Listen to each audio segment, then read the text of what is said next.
Hotty toddy, gosh almighty. This is the Ole Miss preview show, and Ole Miss is coming off of a 10-win season last year, 10-3 to be exact, and it was back-to-back 10-win seasons for the Rebels for the first time since 1959 and 1960. They lose Jackson Dart, the quarterback this year, who has moved on to the NFL. Can Lane Kiffin make it a third year of double-digit wins with a new signal caller there at quarterback? Brad Logan will join us on the other side of this open to do a preview into year number 6 of Lane Kiffin at Ole Miss. Hi, this is Tim Brando with a reminder. Those of you on Tide 100.9, look out. You're about to feel the buzz of Stingray. And with that, we want to welcome you inside the Ole Miss Rebel preview show right here on the Stingray Show. And last year had to be so frustrating for the Ole Miss Rebels because they lose early in the season to Kentucky by 3 points at home.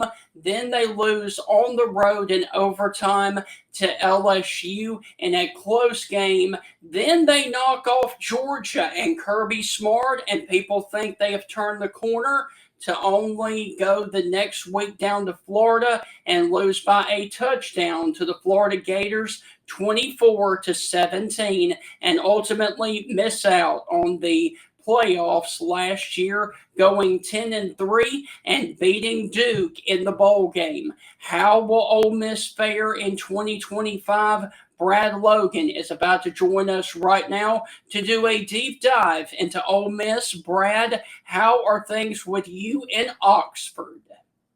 Doing well, Stephen. Kind of looking at last year, I think you can say that it was a bit of a disappointment. I think you look historically over the Ole Miss program, winning 10 wins, I find it hard to say that it was a disappointment. You know, back-to-back 10-win seasons.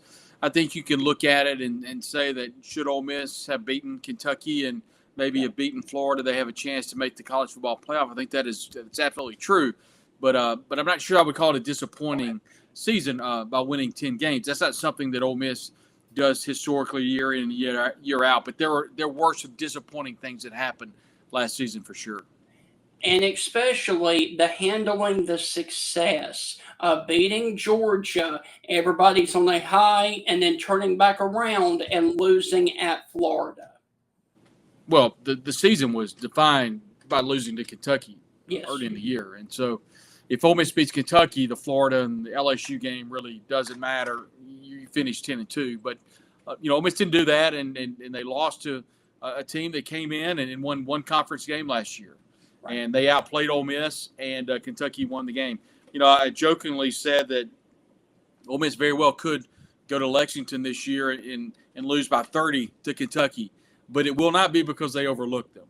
Right. I think in some ways last year they kind of took their eye off the prize, and by that time the game was over and it was too late. But I do not think they'll overlook Kentucky this year, and the schedule does present a little bit more of a challenge early than it did last year. And I think that was a lot of the problems for Ole Miss is they didn't have a lot of competition in the earlier part of the year. And then all of a sudden they played Kentucky, came in and played well, and by the time they looked up, the game was over. So this year, obviously not the case, opening up with Georgia State, but they do have some competition with Kentucky and Arkansas.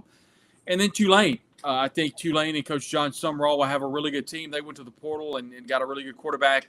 We've got Coach Ed Ogeron on staff, and I think Coach John Sumrall is one of the best college coaches in the game today before that team plays LSU and in a big one in Oxford, to say the least. So schedule much more difficult on the front end than it was last year.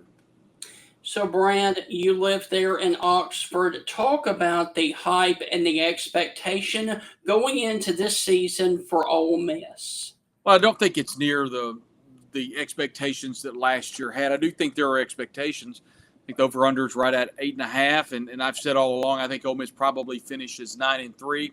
With a little bit of help, they can go to 10-2, and anything lower than 9-3, I think, is a disappointing season for Ole Miss.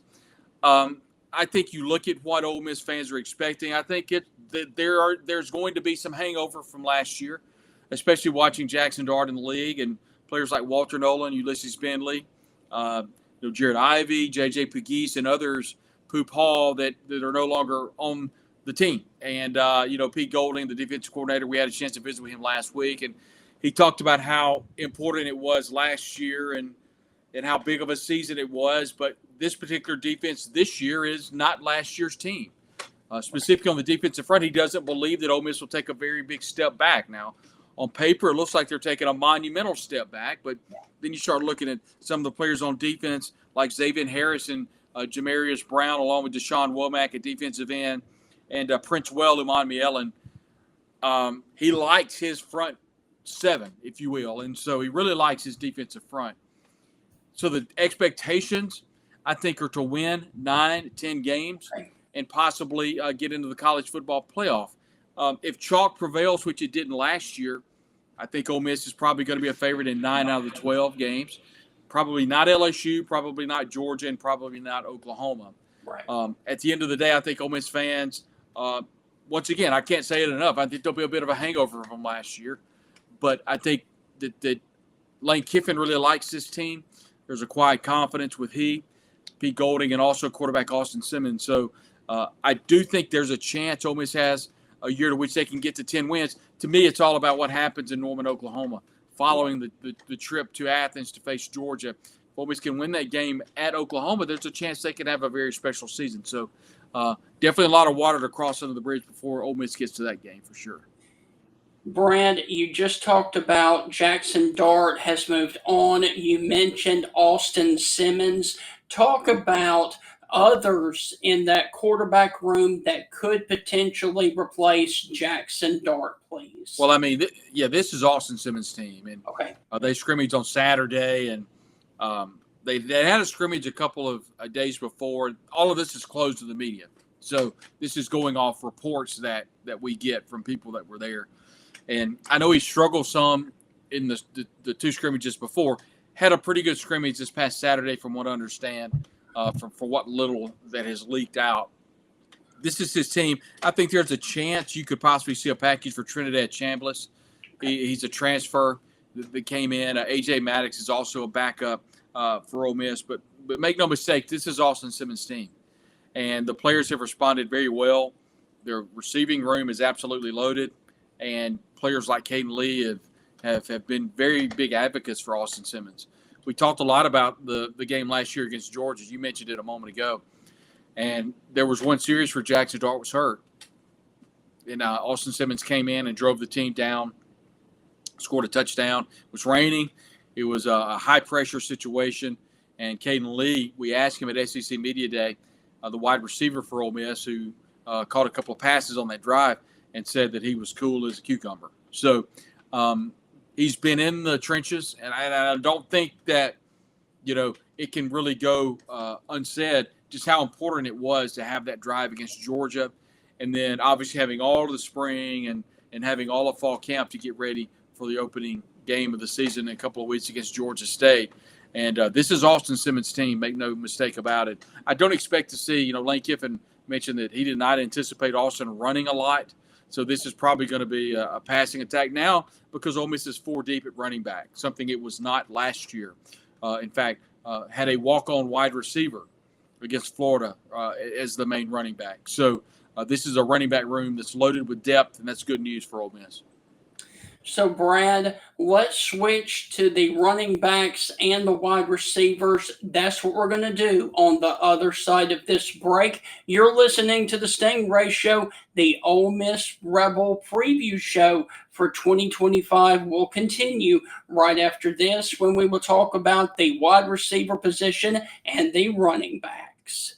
This is the Ole Miss Rebel preview show. Welcome back inside the Stingray Show. My guest this evening is Brad Logan, who covers Ole Miss exclusively. And Brad, before the break, you were talking about the running back room being 4 deep. Go ahead and talk a little bit more about that, please. Well, Logan Diggs, who originally started his career at Notre Dame and would transfer to LSU before transferring to Ole Miss, is getting a lot of carries. And Stingray folks that followed Ole Miss know that he did not play very much at all last year. In fact, only played a couple of snaps in the bowl game in the I lost my train of thought. The Gator Bowl in Jacksonville. Yeah. And had a knee injury and only ran it a couple of times. But he is 100% from everything that we've been told. And I asked him, and he said he was ready to go during media day. So he's getting a lot of carries. You look at Kawan Lacey, who transferred in from Missouri. Lacey originally signed with Ole Miss. Originally signed with Missouri, committed to Ole Miss, signed with Missouri. Now he's back at Ole Miss. The world of NIL. I mean, it's crazy, and this transfer portal business. So he's going to be kind of your scat back. And then Damian Taylor, running back out of Troy, a 1,000-yard rusher, transferred in. He's going to be more of a bruiser. He's a senior, and he looks the part as well. Shakai Mills-Knight, also a big-time running back, a 4-star product out of the state of Tennessee. He's a true freshman. Don't know if we'll see him or not. You know, a lot of times freshmen kind of swim a little bit when you talk about the playbook. But, he is very highly decorated, and that's just 4 running backs right off the top that'll get the job done for Ole Miss. And in depth at the running back room is something that Ole Miss, like I said, they didn't have. And being able to have that depth is going to be key moving forward. I think Lacey and Logan Diggs would be your 1-2 punch, and then having Damian Taylor kind of come off the bench and be kind of your bruising back, the big back to get the yard or two. Brad, you mentioned in the last segment that it was Austin Simmons' football team as the quarterback. Who were some of the guys that he's going to be throwing to on the outside? Talk about some of the wide receivers, please. Yeah, Caden Lee is the guy that didn't drop a pass last year.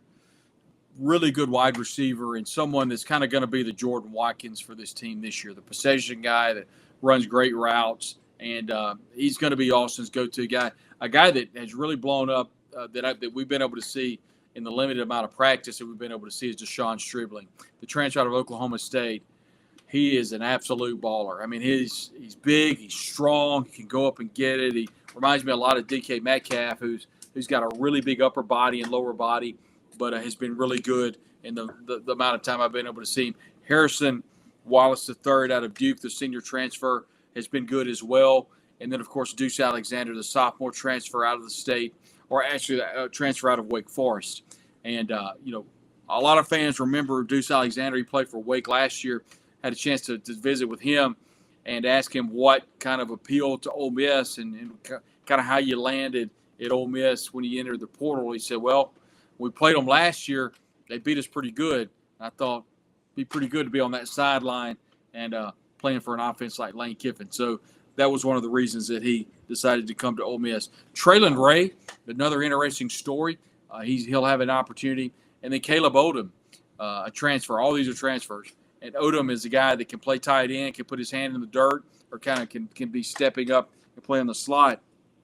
And then at tight end, Luke Haas, the junior transfer, had a little bit of an injury, but he's kind of on crutches, but he's kind of not. He's working through a lower leg injury. And so they feel really good about him being able to go in a couple of weeks.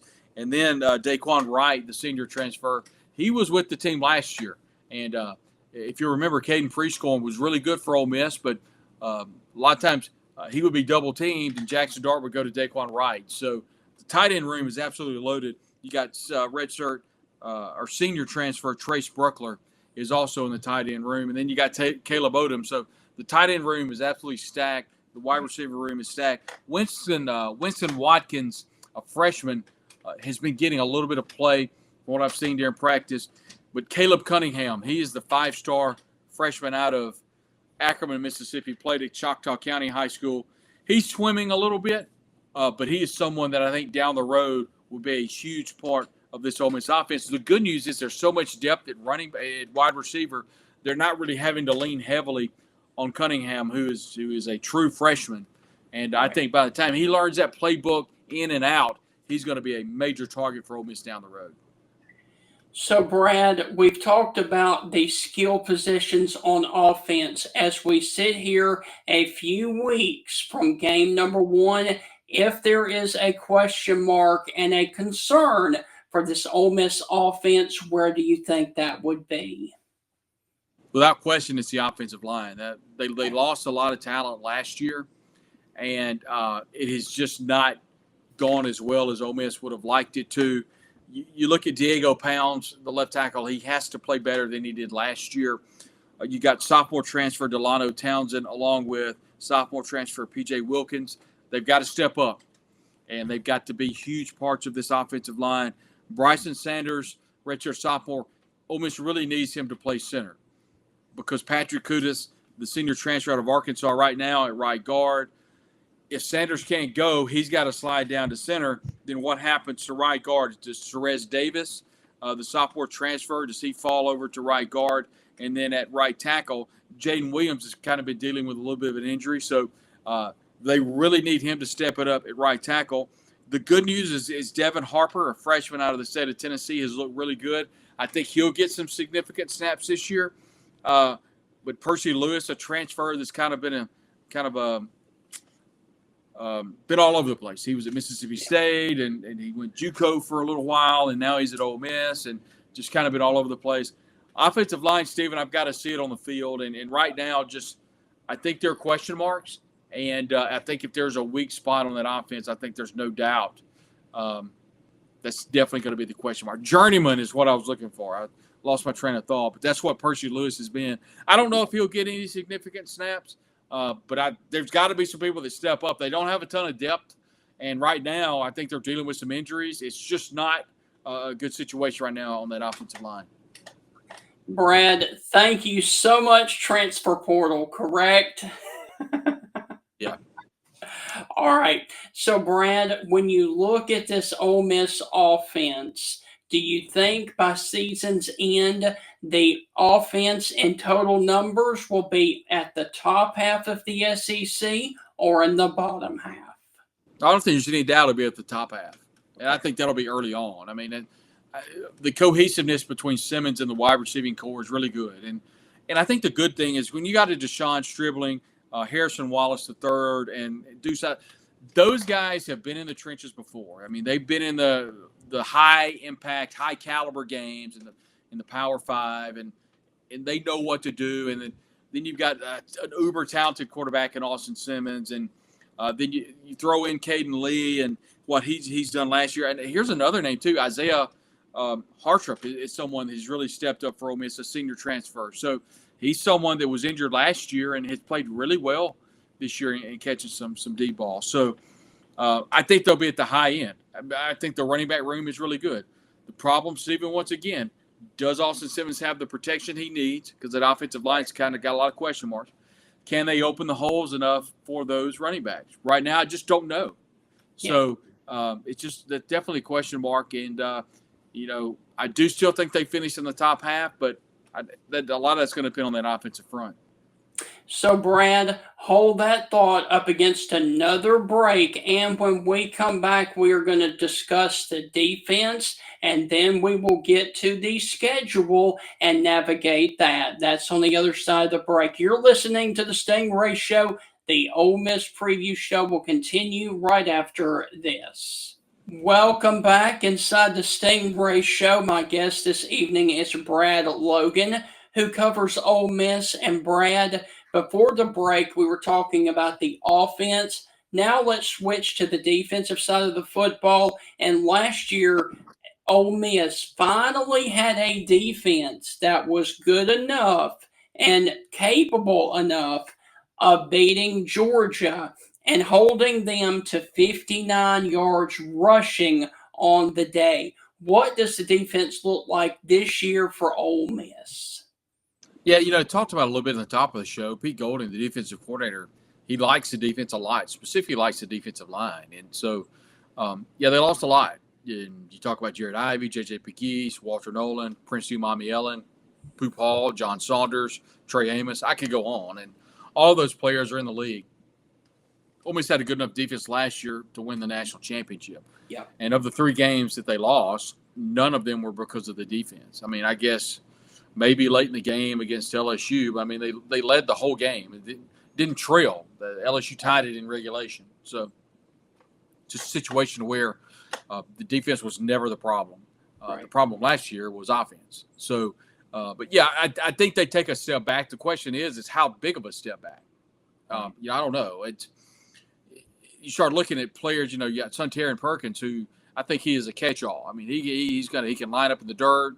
He can come from outside. He can stand up and play linebacker. I mean, he'll be all over the field, and I think the defensive line is going to be good. I mean, maybe even better than good. And Pete Golding likes the defensive front.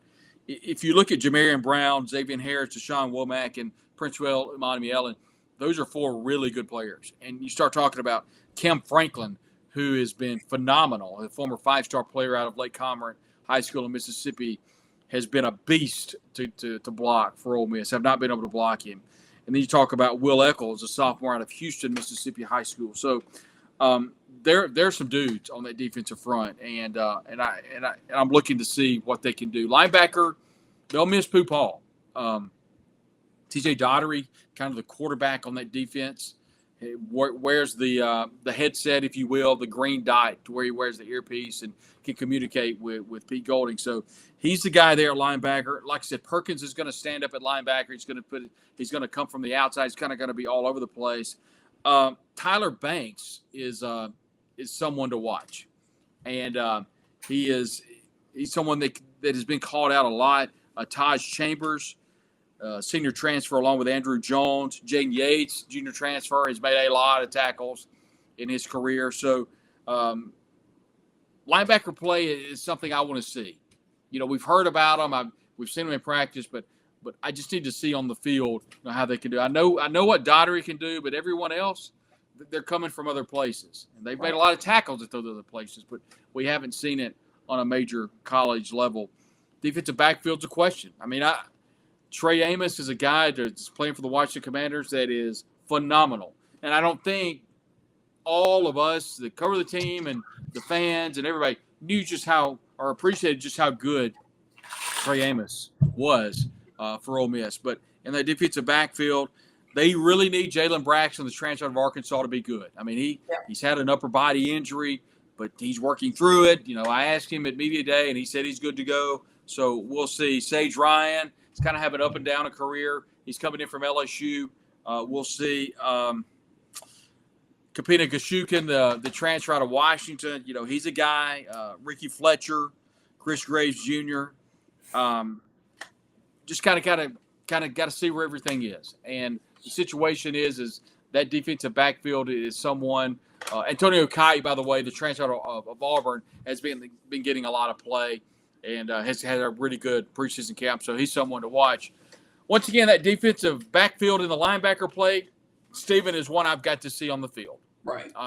We could talk about it all day on paper. I know how good the defensive front, because I've seen them in action. Not really sure about everywhere else. So got a lot of things to kind of keep an eye out for. And linebacker play, the defensive backfield, that's definitely somewhere I'm not sure about.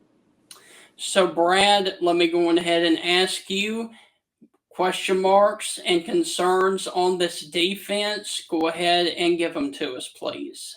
Well, major college snaps. I mean, Taj Chambers, a senior transfer. Andrew Jones, a graduate transfer out of Grambling. Jaden Yates, junior transfer. I mean, all those guys have an incredible amount of talent, an incredible amount of tackles to their career, but not at the major college level. So how does that transfer over? The defensive backfield and the linebacker play, I think you can lump that all into one and to say those are the two positions to where I think there is a concern until that can be alleviated when we see it on the field. Brad, sitting here looking at the schedule real quick, you open up with Georgia State, then you're on the road at Kentucky.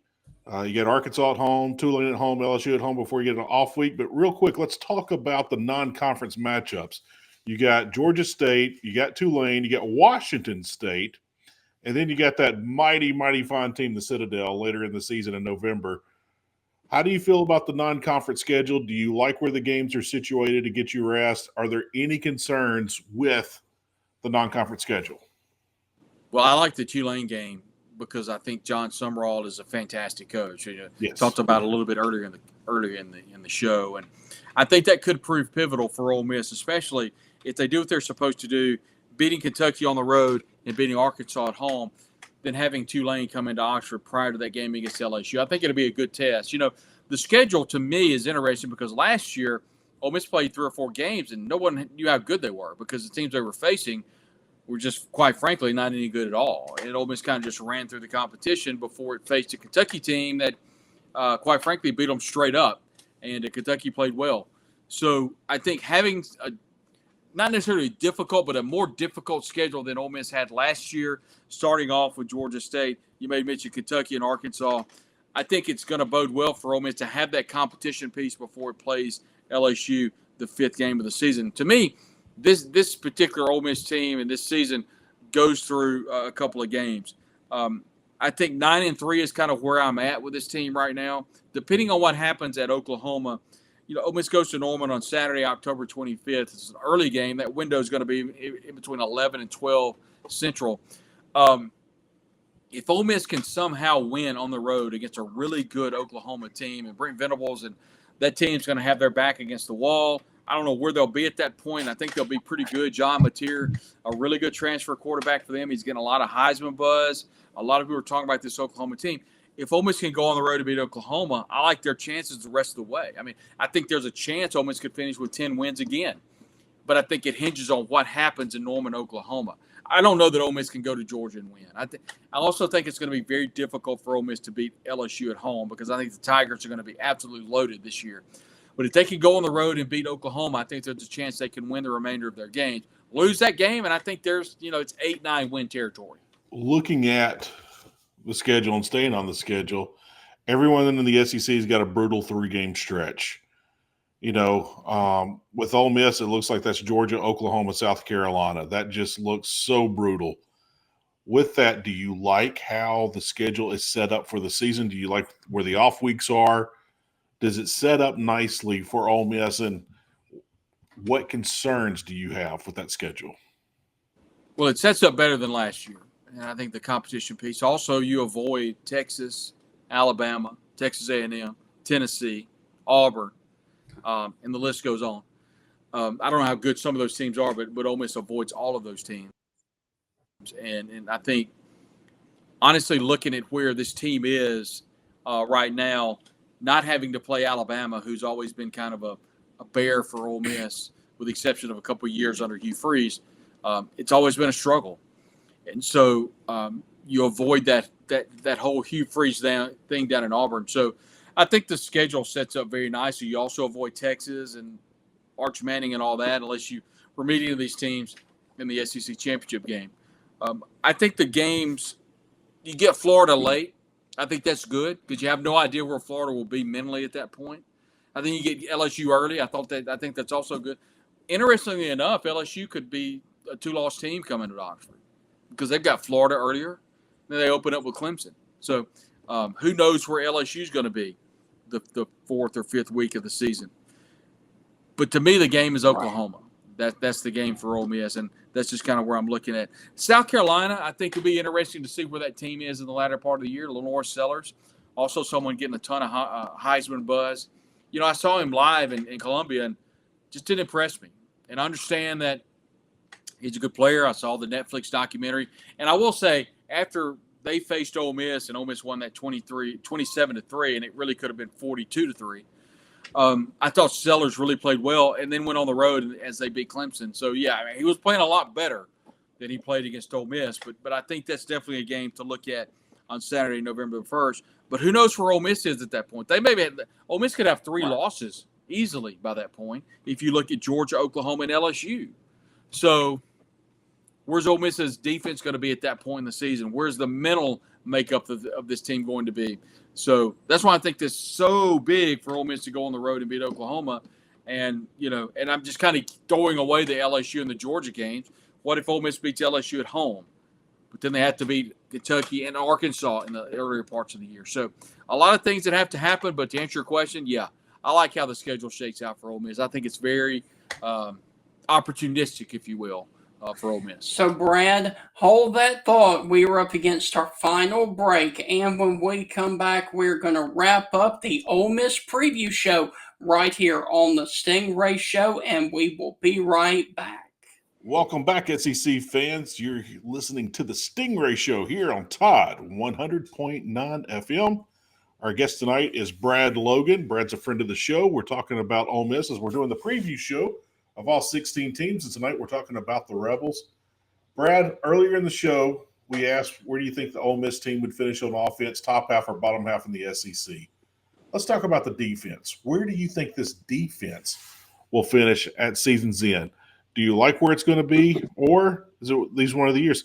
And, hey, you can finish 12th, 13th, 14th and still make a bowl game in the SEC, especially with a Lane Kiffin offense. But where do you think the Rebel defense is going to be at the end of the season? Yeah, right now I do not think they will finish in the top half of the SEC, just okay. By what they lost last year. I mean, Heath, we visited with I was telling Stephen, we visited with Ole Miss defense coordinator Pete Golding, and he talked about how much he liked these defensive front, and I get that. And I just need to see on paper. I'm saying on the field. I mean, we've seen it on paper. We know who they're bringing in, specifically on linebacker and Jaden Yates, Andrew Jones, Todd Chambers. They're going to go, of course, they'll be with TJ Dowdery, Sunterry, and Perkins. I mean, that looks really good. I mean, on paper, it's a heck of a linebacker room because there's so many tackles coming in. Those three guys that transfer in, along with Perkins and Dowdery, there's a lot of tackles, but need to see it on the field. And the defensive backfield, good grief, so many transfers coming in. They lost a ton.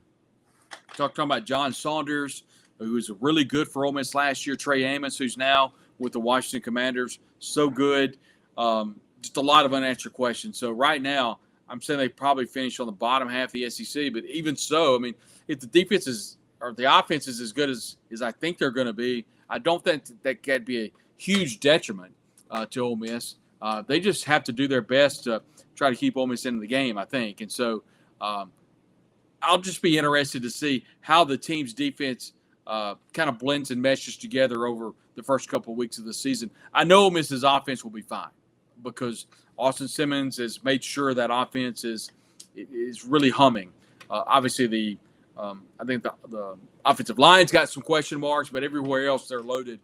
Defense, not the case. I think they need to see it on the field and to see how this team meshes. You mentioned Austin Simmons.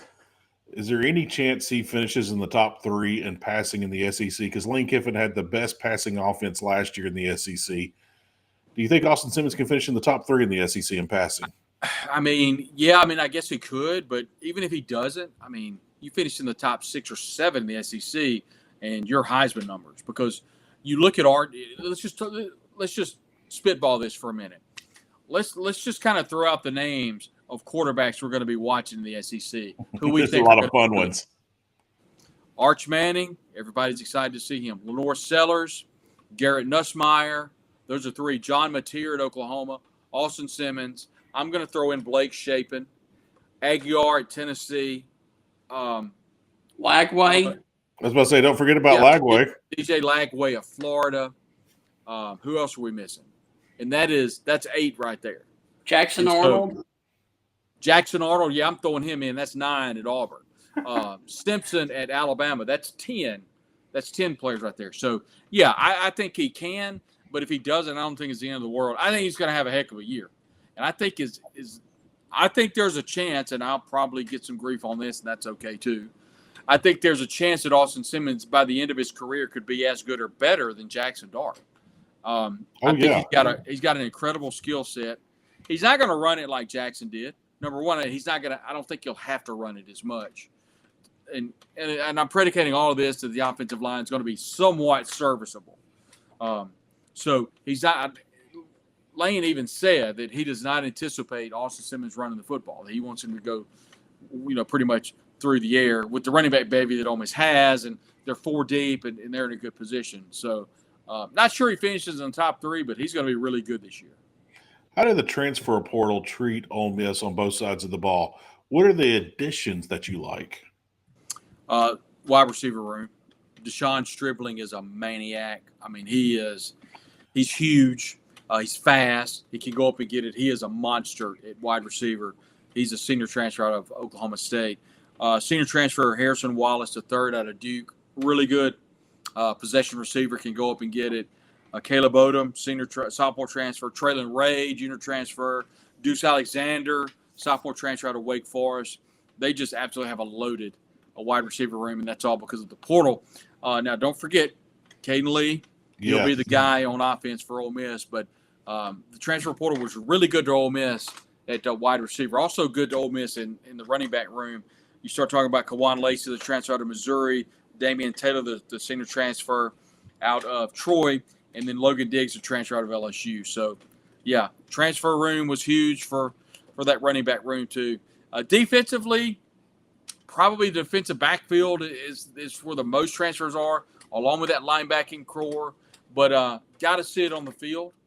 But the transfer portal, Lane Kiffin and his staff continue to be at the forefront of that portal. And they've done really well with the NIL package, the NIL component of college football. They've been really good at the transfer portal, portion of college football, and continue to be at the forefront of all of that. If you could pick one guy, that receiver room, that could have a 1,000-yard season, is it Caden Lee? Yeah, it's either him or Deshaun Stribling. Okay. I think Stribling's going to be unstoppable, and I think he'll be all SEC by the end of the year. He is someone that I knew was pretty good at Oklahoma State. I saw some tape, but he's bulked up a lot. He's going to be someone that's going to be hard to be taken to the ground. And so I think if it's not Caden Lee, honestly, I'm really leaning toward Deshaun Stribling being that guy, honestly, that I think would finish with over 1,000 yards. Wow. I know last year when Ole Miss depth was tested toward the end of the season, Caden Lee really stepped up his game, had some big games there toward the end of the season. I was kind of thinking Caden Lee was going to be the man, but you think Stribling's going to be the man this year? I think if you pin me down right now, I'd say him because he's going to be so tough to get to the ground. I will say this about Caden Lee. He didn't drop a pass last year. If he was targeted, he caught the ball. And that was – you're right, it is impressive. I didn't know that until my good friend Brett Norsworth of the Ole Miss Radio Network pointed that out to me. And I actually asked Caden Lee about that, and he kind of shrugged his shoulders and said, that's what they say. So he's a really good player. And if Austin Simmons is not the quarterback on that offense – in regards to team camaraderie and that sort of thing, is definitely Caden Lee. He's done a really good job leading this offense. Wow. Brad, let's go ahead and get off of Ole Miss. You also like to look at other teams around the SEC. Give us a couple that you are keeping your eye on as to, wow, this team could surprise some people. Well, I'm not going to talk about any teams that I think would surprise us for winning the conference. I'm talking about from an entertainment value. Okay. Some teams that I'm really interested in seeing are number one are Auburn, the Auburn Tigers this year with Hugh Freeze, because I think they're in a very volatile situation on the Plains. I think Hugh needs to win this year. Yeah. But I'm interested to watch that opening game against Baylor. I mean, they're recruiting lights out right now. They're recruiting the state of Mississippi. If you guys know Tyrone Nix. Not Tyrone, I'm sorry. Help me out here. Tyrone's brother was at Ole Miss forever. He's now at the offensive coordinator with Auburn with Hugh Freeze. So they're recruiting Mississippi really hard. I'm also interested in watching Arkansas this year to see what happens with Sam Pittman. That's going to be a fun story to watch kind of unfold. And then, of course, LSU, you look at Brian Kelly here locally, at least close to Mississippi, and to see that Kelvin Bolden transferred down or left and went to LSU. He was at Ole Miss forever, and he is a really good component for in-state recruiting. By the way, Dante Moncrief, you guys may remember, really good receiver for Ole Miss. He's now on staff at Ole Miss, and so he's in a player personnel role, and he'll be a huge component of in-state recruiting, which we've seen both Ole Miss and Mississippi State have struggled with. The team that I think I'm more interested in than anybody is Mississippi State, to see what Jeff Lebby can do this year, because I think if Blake Shapen stays healthy, Shapen can be one of the best quarterbacks in the Southeastern Conference. The question is what does Shapen have around him? And I think Lebby's a great offensive mind. And I think Fluff Boutwell is a really good running back. And so if they can kind of surround themselves with a pretty good offensive front, I think Mississippi State can be pretty good on offense. And you look at Mississippi State's schedule, if they can beat Arizona State, I think they'll beat Southern Miss handily in the first week of the year. I don't know. There are a lot of people wringing their hands over that Southern Miss game. I'm thinking, if you're wringing your hands over that Southern Miss game, then you're expecting State to win 2 games, because they should just destroy Southern Miss down in Hattiesburg. And if they do that, I think they can come home and beat Arizona State, who's a really good team. They're going to have to play well. Then all of a sudden, you're 4-0 hosting Tennessee. And I'm not sold on Tennessee this year. So then all of a sudden, you beat Tennessee. Now you're 5-0. Nobody in the world thinks you're any good at all. So State gets to 6-6, gets to a bowl game. I think that makes sure that Jeff Lebby is secure for another year. And, people at Mississippi State and Starkville will be a lot happier than kind of they are right now to interject a little bit of enthusiasm into their program. So, Brad, as we walk out the door, who do you have the confetti falling down on in Atlanta for the SEC champion? Texas. I think Sarkisian has kind of figured it out. I think Steve Sarkisian is a really good football coach, first of all. Secondly, I think Texas has decided they want to play football in the Southeastern Conference, and they're throwing a lot of money their way. Now, Texas A&M throws a lot of money towards their program, but they hadn't figured out how to play football yet. Right. But Texas has figured it out. Yeah. Arch Manning's a really good quarterback. He's a runner. He's a thrower, and I think they've surrounded themselves with really good talent. I think it's probably Texas and Georgia, maybe Texas and Alabama, maybe Texas and LSU. I don't know, but it's definitely Texas. I think winning. I think Texas may win the national championship. I've got Texas, Oklahoma State in the national championship, and I think Texas probably wins. Brad, fun question. If LSU happens to turn in an 8-4 record, is Brian Kelly looking for a new job? He might be.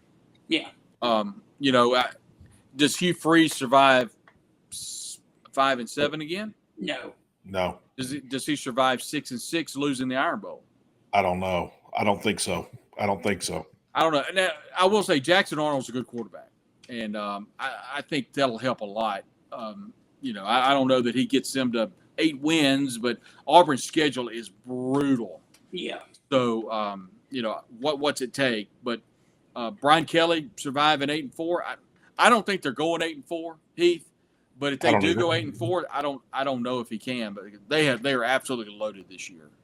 But here's the thing: if Ole Miss beats LSU the 4th or 5th game of the season, and they've already lost to Florida, and they've already lost to Clemson, which I don't think this is happening. But if it does happen, they may lose 4 or 5 games, and I don't know how he survives that. I think LSU probably goes 10-2, and then is on the outside looking in to SEC championship game. They may make the playoff, and I think that's why I think they're going 10-2, 11-1, somewhere around there. I think LSU's loaded, but if they go 8-4, I don't know how he survives it. Brad, as we walk out the door, there's one team I can't get a read on this year, and I want to pick your brain on it really quick. Texas A&M. I look at it, I think, man, they got all the pieces. I just don't see it happening, and I'm going with history, and history has nothing to do with it. Your thoughts on A&M going into this season? I think as I'm looking at my Southeastern Conference clock over here, and I look at every single team in the conference, that's one team I have no idea. Yeah. Right. Honestly, I don't. I say I have a good read. I feel like I can sit here in education or somewhat, talk about different teams in the league. I don't know what to expect out of Texas A&M. I think Mike Elko's a really good coach. I think what he did at Duke, but for whatever reason, coaches that go to Texas A&M just fall apart. Yeah. And so we'll see, but it's definitely a team to watch. They're not very fun to watch on television. I'll say that. I mean, like if A&M and I don't know Auburn play, it's just kind of odd watching them play. A&M's just kind of a hard team to gauge. They've got all that stuff with the cheerleaders on the sideline, the male cheerleaders, and they've got all this stuff they do. I don't understand all of that. So it's just a different vibe. But I do not have a read on A&M at all. I heard this joke over the weekend, and I'm stealing it. I can't call Texas A&M anymore. I got to call them Texas 8-4 because that's what they do. They lose 2 games they never should every year, and that's what blows my mind about A&M. So yeah, Texas 8-4 is what I'll be calling them for the rest of the season. Yeah, tough schedule. They've also got a tough schedule too. All right, and Brad, you talked about Hugh Freeze potentially losing his job, and then we also mentioned Brian Kelly. give us your thoughts on Sam Pittman. Does he get back to 2026? I don't see how he does. I mean, looking at Arkansas' schedule is so rough. I mean, I don't know if Hunter Yurchek, who's the sitting AD, set this up, but I don't know if you know this or not. Y'all know this, or your listeners or watchers, whatever, viewers. Arkansas goes to Memphis Yes. play the Tigers, which is ridiculous. Well, they owe that game from 1991 or 92. They owe that game since 1992. So ridiculous. They're just now paying it back. Then they go to Little Rock to face Arkansas State. Yeah. Which is also ridiculous. And then you've got to go back to Fayetteville and play the SEC schedule that they have. They're not set up to succeed. It is an awful schedule. So, if you're asking me right now, I don't know how he survives. I hope he does. I like Sam Pittman a lot. I think he's great for college football, but Arkansas has a tough road to hoe. Brad, the last thing I'll ask you about other SEC schools, there's one team I'm really excited to watch this year. And it could be the biggest downer or it could be the biggest surprise. And I'm talking about Mizzou. I think the Tigers' schedule is beautifully set up. I think that they are flying way under the radar. I think no one's paying them a lick of attention. And I think they have a recipe to spell disaster in the SEC. I don't think they're going to win the SEC. I don't think they're going to make the championship. But I think this team is really going to just blow some teams off the field that we don't expect this year. Your thoughts on the Tigers there in Columbia? I think Missouri's going to make the college football playoff. Wow. The schedule, they don't leave Columbia until middle October. I know. Missouri has made the SEC championship game, twice, three times? Yeah, the first 2 years in the league.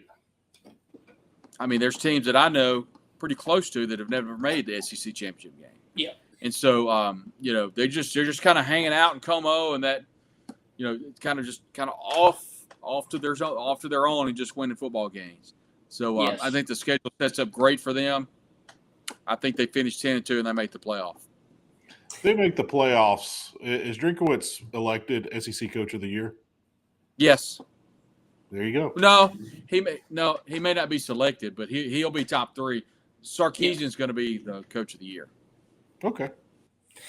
So, Brad, to wrap it up, any final words that you would like to say about this Ole Miss Rebel football team in 2025? Yeah, I'll end with this. Ole Miss will be much less talented than last year, but they may have a better record. Okay. I mean, I think there's a chance that Ole Miss gets hot down the stretch and they win 10 games and make the college football playoff, but I don't think they're anywhere as talented as they were last year. So I think there's a very good chance that could happen, that Ole Miss wins the same amount of wins, but doesn't have near the talent they had last year. So, Brad, look, man, as always, thank you for taking time to join us. Enjoy covering the last little bit of Ole Miss at practice before we get into the college football season here in a few weeks. And we would love to catch up with you during the season to continue to talk about Ole Miss. All right. Thank you guys very much. Thank you. Brad, thank you. Always. So, Heath, that is going to wrap up the Ole Miss preview show right there. Really do want to thank Brad Logan for taking time to join us. Heath, briefly, since you weren't here at the Open, what are your thoughts on the record for Ole Miss this season? As long as Lane Kiffin's there, they're going to win. They're going to win big, and he's going to talk, and we're all going to laugh. He may not talk, but he'll tweet. Yeah. So we'll all laugh. Call it what it is. You like Lane Kiffin, you don't like him. You better learn to love that his offense is always going to be at the top or close to the top in the SEC. I think we're going to see that again. I think Simmons is going to be a dynamic superstar at Ole Miss. We've been hearing about him for a couple of years now. I really, really think Simmons is going to be the next big thing here in the SEC. Cannot wait to see this kid on the field. I think he's got all the talent in the world. And it sounds like he's grounded and it's just got a tremendous head on his shoulder. So looking forward to that. Defense, don't know, but you know what? It doesn't matter because I think Lane Kiffin can outscore you. So they might win some games 44-41, and that's okay because a win is a win is a win. It doesn't matter if you win by 1 or by 21, it's still a win. So I think the Rebels are going to win a whole lot more than people think. We'll just have to wait to see what the depth is. That's the only concern I have with this Ole Miss team is depth. So that is going to put a wrap on the Ole Miss preview show. Really hope that you guys have enjoyed it. When we come back on the Tuesday evening edition of the Stingray Show, we are going down to the Bayou and talking about the LSU Tigers and how Brian Kelly and Nussmeier are going to do this season with a loaded LSU football team. That is on the Tuesday evening edition of the Stingray Show, and we will see you at 6 p.m. with the Fighting Tigers of LSU.